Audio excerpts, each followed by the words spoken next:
বলছে এখন শ্রাবণ মাসের তো প্রত্যেকটা দিনই বাবার দিন। তো এই মহাদেবের এই সুন্দর পবিত্র মাসে আমরা চলে গিয়েছিলাম নতুন একটা মন্দিরে বাবার সাথে দেখা করতে। সত্যি কথা বলতে এই মন্দিরটা আমাদের কাছে নতুন হলেও অ্যাকচুয়ালি কিন্তু এই এলাকায় মন্দিরটি বেশ কয়েক বছর হয়েছে, মোটামুটি 5-7 বছর তো বটেই, আরও বেশি বই কম না। কিন্তু কখনোই যাওয়া হয়ে ওঠে না, কখনো দেখি মন্দির বন্ধ থাকে, কখনো বা যাবার সময় হয়ে ওঠে না, বা ব্যস্ততার কারণে হয়তো পাশ দিয়ে বেরিয়ে গেলেও ঢুকতে পারি না। আসলে ওই কথাই আছে না, বাবার ডাক না এলে যাওয়া হয় না, সে যে কোনো মন্দিরেই হোক না কেন।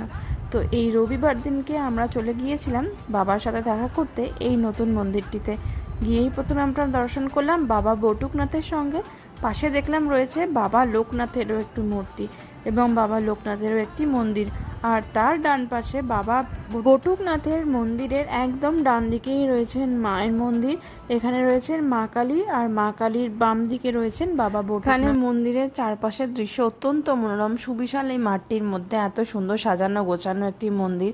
মন্দিরে উঠতেই চোখে পড়বে নন্দী মহারাজ। মন্দিরের রেলিং ধরে উঠলেই সামনে রয়েছে বাবা নন্দীর একটি মূর্তি, বাবাকে পিছনে ফেলে মন্দিরে যেতে হয়। লোকেশন হচ্ছে আসানসোল মহিশিলা বটতলা মাঠ।